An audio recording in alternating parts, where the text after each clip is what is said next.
Welcome, Eike. Tell me about yourself. Hi, Matt. Thank you, first of all, for inviting me to your podcast. And it's been a pleasure to be here. And I just want to say how, um, well, I've really enjoyed the previous podcasts you have already published. So tell me about yourself. I'm uh, come from a corporate background initially. So I spent 25 years in market research and marketing analytics, looking after global clients and teams and working internationally. And a few years ago, 5 years ago, I started working as a freelance consultant and followed some of my passions. And one of these passions is mindfulness. And mindfulness is something I became interested in because of its capacity to support well-being and also counteract stress. And obviously, stress is something we encounter a lot in the workplace. So I trained as a mindfulness teacher with the Oxford Mindfulness Foundation. I've been teaching mindfulness now for the past 3 years. And a couple of years ago, I added another training, which is the Master in Coaching and Mentoring Practice, which I completed last year. And that was really to learn more about the behavior of humans and the psychology of human behavior and complement my knowledge about mindfulness and bring this all together. So in my dissertation I combined my interest in mindfulness and in coaching by exploring mindfulness, the role of mindfulness for coaches. Yeah, so how can they bring mindfulness into their coaching practice?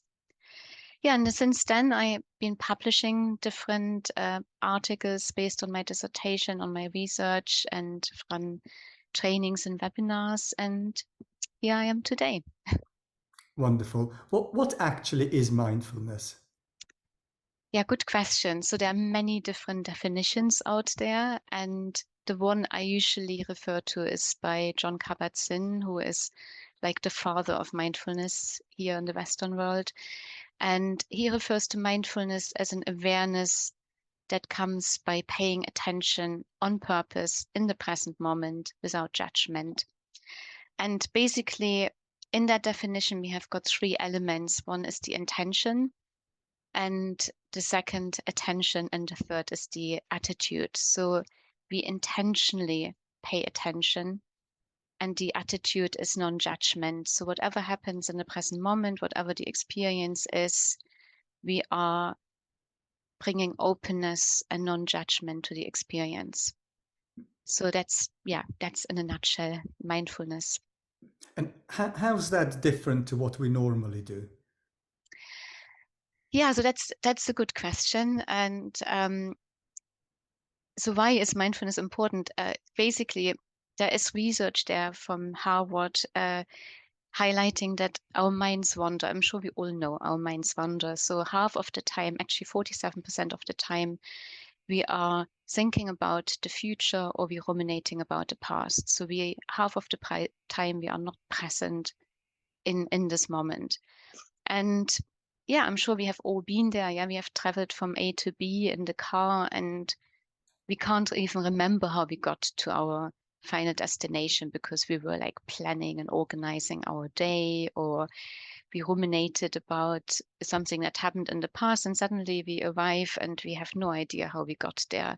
And that's where, the mind wandering is happening. And that's very normal. So it's just we all experience it. And sometimes that can be creative and helpful, and you do want to have that opportunity for mind wandering. But if you actually want to be present for somebody or for an activity, and like in coaching, we want to be present for the other person, then mindfulness can help us to enhance this presence and increase our awareness of ourselves and of the other person. And of course, that will then also positively affect how we connect to the other person and how we attune with them. So I'm hearing here that it's good if we're future focused because that allows us to plan and be creative, and it's good if we're thinking about the past because that means that we're learning from the experiences, or our past experiences maybe tell us about our values. But it's also good to be focused on what's actually going at the moment because that allows you to really tune into the other person. But what about yourself? It helps you tune into what's going on for yourself in the present as well. Yeah, so yes. So you mean me, myself, or in general as a And, coach? Yeah, in any general. of I'm thinking of, Yeah, a doctor at work, sort of, I don't know, yes, in the middle of a busy on-call shift. So I can see, yeah, it's good you're thinking, okay, I've got these things to do, I've got to plan, I've got to make sure, and it's good to think about the past because you kind of think, okay, there's that sodium that needs chasing, or there's that operation, and I might need to think, did I do that well? Could I have done better? What I can learn, but how can mindfulness help me when I'm stressed on call in the middle of a busy shift or clinic? yeah. Of course. So yes, so as you said, it can be helpful to look forward and sometimes also to evaluate what happened in the past. About the past, however, quite often when we look back at the past events, we have this negativity bias. So there is this human tendency to look at past events with a slightly negative kind of perspective. And that is something we have to be aware of. So it's not always helpful to go into this rumination mode. Sometimes, yeah, it can be helpful to evaluate things, but we have to be aware of the negative reflection on the past and how we view it. So if you obviously as a doctor in the middle of a procedure or surgery, then mindfulness can be very helpful in focusing your attention because you're intentionally placing your attention on your activity. And that's basically bringing me to the mechanics of mindfulness. So the mechanics of mindfulness are all about the conscious placing of attention in the present moment, like when you want to do an activity with all your focus. And what we do here is we switching from an um, conceptual mind to an experiential mind. So we become fully present for what we are doing. And present means not just mentally present, but also with our sensory skills. So with everything, our bodies, our minds, present for what is happening right here, right now. And that's really important when we, because it gives us the opportunity to become more aware of what's happening in our own bodies, in our own minds, but also in our surroundings. May that be another person or anything else that is happening around us. And by becoming more aware of what's going on, we can notice patterns of reactivity. So maybe mental reactivity or behavioral reactivity. So for example, you're speaking to a person, and that could be in any context, also for doctors, maybe in interacting with your team. Um, you something happens and there is a certain reactive behavior that may be unhelpful, yeah, in that situation. And if you have a higher level of awareness, you will notice this reactive behavior. The stimuli is there and the reactive behavior is just about to happen. But with the mindfulness ability, to notice what's going on, you have an opportunity to regulate. So you can actually pause, notice, and then change your reaction. So what we say in mindfulness is like we respond rather than react. And and that could be in response to an experience you're having. So maybe something stressful is happening in your surgery, something has gone wrong, and instead of having maybe an unhelpful reaction that you become upset or stressed or whatever, you can notice this physically and also mentally and step back, have the little pause, and then regulate your response. So this is the principle of the mechanics. And I can see how that would also link into stress management. Exactly. So it links into many different kind of symptoms like stress, but also addiction, eating behaviors and things like this. Like, exactly if you take the example of stress, the response to stress can be people might start eating more, or they sleep less, or they potentially overconsume, go shopping and all kinds of things that might be unhelpful. Some behaviors are obviously helpful, but some are unhelpful. And by noticing these triggers and your automatic, what we call the automatic response, we have an opportunity, the higher our awareness, we have an opportunity to stop and regulate. So when I say this, it's really important to mention that there is actually research evidence for this. So this is something that has been researched, and there are lots of papers available and studies highlighting the benefits of mindfulness on symptoms like stress, pain, addiction, but also more generically on our well-being. So people who practice mindfulness just have a more positive outlook. And in addition to this, we also have research evidence now from neuro science. So neuroscientific images show that people who practice mindfulness show changes in the brain activity and the brain structure in the areas where we pay attention, focus, and also compassion. So if practice compassion with mindfulness, that can also be seen as part of your brain structure. Okay, so we've got this idea of heightened awareness of what's going on in the here and now, and that then allows me to notice what's going on, what I'm experiencing, what I'm thinking and feeling, and that allows me to choose a response rather than react. And sort of you talked about sort of the idea that somebody is mindful, as in being mindful, and then you've introduced this concept of practicing mindfulness. So what's the difference between being mindful and practicing mindfulness? So yeah, mindfulness is something we do, it's you can obviously know the theory about it, and that's what we just talked about, but mindfulness is something we practice and experience. And that's something we can do in a formal or informal way. So a formal mindfulness practice would be a sitting down or lying down or standing up meditation, where we learn to focus our attention. So this is like one of the practices where we focus on bringing our mind back to the present moment, and we can use our body or our breathing as our anchor points in this present moment.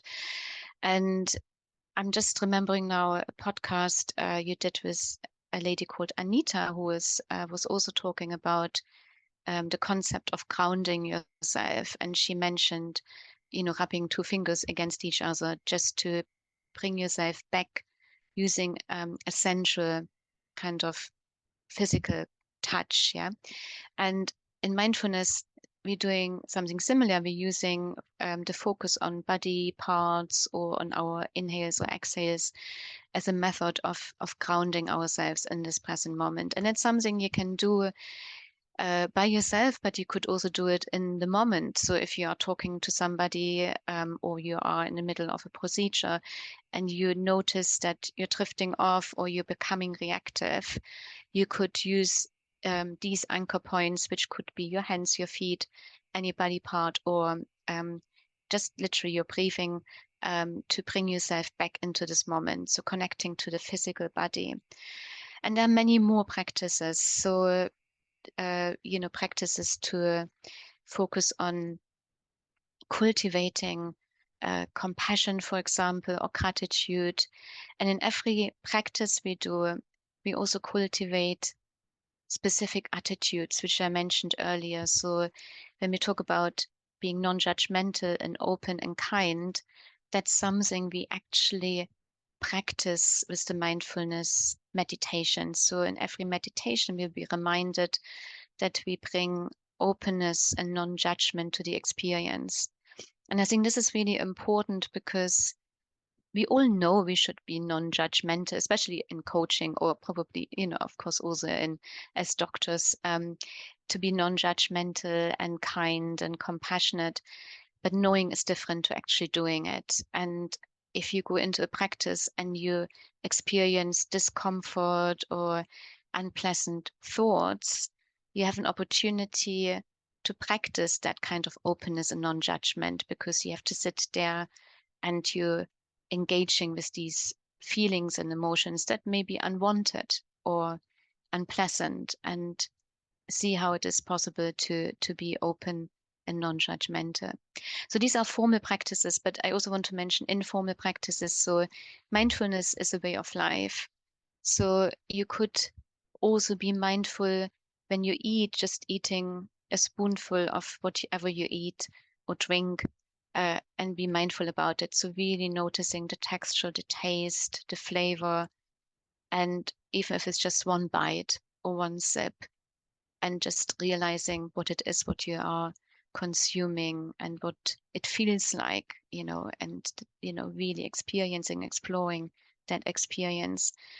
You can mindfully walk. So many people struggle with sitting down practices, prefer movement. And then again, you could really place your attention on how you walk, what the feeling is like when you put your feet on the ground, when you smell the air, and so on. So there are many ways of experiencing mindfulness without necessarily having to sit cross-legged on the floor and go into a state of meditation. And the other thing I just want to mention here, because there are also many misconceptions about what mindfulness practice is. And, there's no wrong or right, but many people mention when they come first to mindfulness that, or believe that it is about relaxing or emptying your mind, zoning out. And mindfulness isn't a relaxation practice. Mindfulness is about becoming aware. So what we are practicing is focusing our attention and increasing our awareness. So our awareness will be raised, so we will notice more about our thoughts, feelings, and sensations. And maybe some of these practices are also relaxing, so you might end up feeling really relaxed afterwards, but it isn't the purpose. So the purpose is to raise your awareness. And what we call this awareness is like a meta-awareness, where you really observe what's going on without necessarily becoming part of it. So if you have all these thoughts coming in, you're observing them, letting them go and come back to your anchor point to your body or to your breathing, and not necessarily engaging in these long thought trains, if the purpose is focusing your attention. So there's a few things that really stood out to me there. So I think the first one is, maybe if I think of doctors at work and the sort of challenging, stressful situation, it's about, and there's thoughts going round in your mind, and you're thinking this or this might happen or that might happen. I should have done that. He or she should have done something else. And then you kind of get carried away with sort of thoughts whirling around your head. So what I heard from you was some tips about how you try and remove yourself from getting carried away and bringing yourself back to what's happening at the moment, and that the concept there of connecting with your physical body, because our brains and our thoughts will be who knows where, but our physical body is still here now. And by connecting with, whether that was sort of hand rubbing or finger rubbing or feet or breath, whatever it is, but sort of it's bringing yourself back to where your physical body is. And then that's a way that you can come back and pay attention to what's actually going on in the moment, rather than worrying about 1,001 different things that may have happened or might be yet to happen. And then I also like the idea that there's this sort of this kind of, perhaps some maybe proactively building strategies to deal with stress better and to deal with adversity better. And that might be formal mindfulness practice, or it might be informal one. And particularly I like the idea of walking, because sometimes I take my dogs for a walk, and it's quite easy to go for a walk and you come back and you've no idea where you've been, because actually you noticed absolutely nothing. But there's something really quite satisfying to focusing on every single step and noticing. And I think that's what the dogs do as well, because they see the birds and they see bushes that look strange, and they notice there's something in the field that shouldn't have been there, and inevitably they notice all of that far, far before I notice it, because I probably don't notice anything at all, but the dogs notice. The maybe, okay, the smells I might not notice, but the sight, I probably have better sight than they do. Yeah. So I really like that. Maybe if I kind of pick, that last one, the informal mindful practice, if somebody knows that work is very stressful and they kind of think, okay, I really need to do something proactively to build my stress tolerance. So what tips would you have for somebody to informally practice mindfulness to build up that stress tolerance? Yeah, so I was going to mention something about self-care and well-being, especially as this is a podcast for doctors. And it was actually, when I did my research last year, really interesting to see that the importance of mindfulness for well-being and self-care. And again, that comes back to awareness. So once we become more aware of ourselves, of not just our minds, but also our bodies, we have an opportunity to also monitor our self-care needs. And I think that's an important aspect, for people in the helping profession, because there is such a high risk of burnout and compassion fatigue.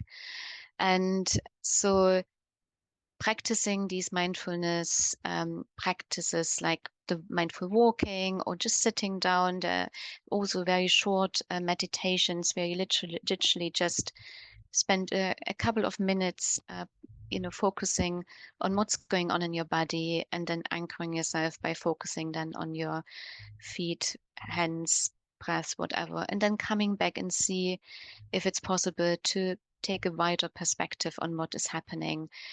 These are all possible practices someone can implement in their daily life, just to pause. And again, this is the element I think Anita mentioned as well in her podcast, just taking a small pause. And we're not talking about hours, of course that would be sometimes helpful, but even in your daily activities, just having a moment where you just notice what's happening in your bodies, in your minds, and then taking a conscious decision about what next. Yeah, so do you need anything right now? Is there a need to do something more than just focusing?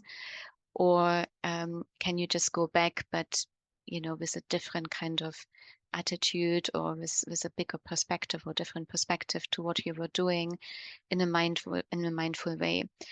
And of course, implementing mindfulness practices and habits, which could be, for many people who rush from meeting to meeting or appointment to appointment, just again to implement a small pause between, or like 10 minutes break time, um, can be really helpful in your daily schedule, just to make sure you have those moments of reflection.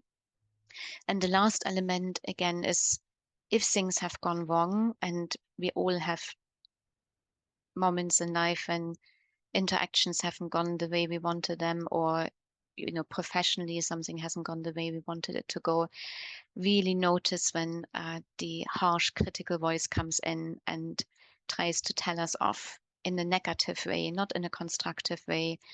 And that critical voice is something we can meet consciously with kindness and compassion. And as in the helping profession, like for doctors, again, they have to give a lot of empathy and compassion to their patients. It is also very, very important to do the same to ourselves. So also directing kindness and self-compassion to ourselves when things are not going well. And that's quite a strange concept for many. We're not necessarily learning this in our lives, to be kind to ourselves, but it's really important for our emotional well-being, and for, yeah, for just making us, um, helping us and supporting us in difficult moments in life. So how can people develop that kindness and self-compassion? So again, there are practices that are available where you really literally practice saying kind words to yourself and being compassionate, which some people find a bit more difficult because that could be a bit challenging to sit down and start with that. But the first step is really, again, noticing. So if you notice, and that's where the awareness comes in. So when you are more aware of what's happening in your mind and body, you will be aware of that critical voice. And when you notice it, you can use the meta awareness and say, okay, I'm not that critical voice. I'm observing this is happening. And instead of jumping on this train and going down the route of being negative and using the negative self-talk, interrupting the negative self-talk and saying the same thing like you would say to a friend. You would say something helpful to a friend. You would say, look, I'm sure next time will be better, or it wasn't your fault and you did your best. And using the same sentences to ourselves and directing them to ourselves. That's what we need to practice more often. Yeah. Yeah, and I can see how on one hand it might be straightforward to think, you offer advice to yourself that you would to a friend, but the challenge, as you've outlined, is noticing that this is going on, isn't it? Because maybe Yeah. once you've noticed that this is going on, you're probably 3/4 of the way to fixing it. But the challenge is noticing. And then again, from what you say, mindfulness is what helps you notice that this is what's going on. Yeah. So if you think about it in a nutshell, it's all about becoming, as a placing your attention in the present moment, becoming aware physically and mentally what is going on. And when you notice, you have all these opportunities to self-regulate and change. So for me, it is like a key point in um, in enabling us to change behavior or regulate behavior. And that's why it's been such a successful technique in helping people who have addictions, because we're learning to self-regulate. Yeah. Okay, Good. so we've got this idea then that mindfulness is about on purpose paying attention. So it's choosing to focus and choosing where you focus and paying attention, and through that paying attention, then you notice what's going on, and the things that help you pay attention would be either connecting with the body in the middle of stressful situations, but also some proactive practices where you practice doing that, and the more you practice, the easier it then becomes for you to start noticing all the time what's actually going on for you and for the people around you in the present moment. Does that sort of sound like a reasonable summary? Yeah, it sounds like a recent summary. And you're right, the more you practice, and as I say, the practice can be formal or informal, um, the more natural it becomes. Yeah. So especially in the moments where you need it, you may not need it all the time, but if you really want to be present for an activity or for another person, that's when you can remind yourself of the concept, yeah, intentionally placing your attention without judgment. So remember also the attitudes. We want to be open, so not go into a situation already with some judgments or um, expectations. And the expectations can often be also really unhelpful, because then we are disappointed that things haven't gone a certain way, and we start labeling experiences as, not wanting them or not liking them. So we are learning to be open with the experience, because we can learn from every experience, and sometimes the ones that came as unexpected can be, provide the best learning opportunities. So these attitudes are, in my mind, really, really important as well.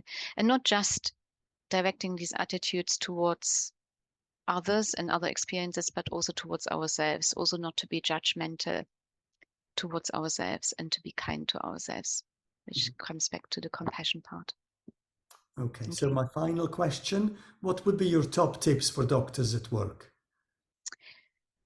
Yeah, so I think for doctors at work, I think learning to uh, become more aware, you know, would be really helpful, just to uh, be able to be present when you want to be present, but also especially for doctors to notice your needs for self-care. So with an increased awareness, when you feel, you're just very stressed or burnt out or whatever, to before this even happens, to realize you have not had a rest for so and so many hours, or you haven't slept for so and so many days, and then consciously implementing practices and habits that support you to nourish yourself, because we can only nourish others if we also look after ourselves, and to remember to bring the concept of self-compassion into your daily life. So when things are not going so well, to be kind to yourself.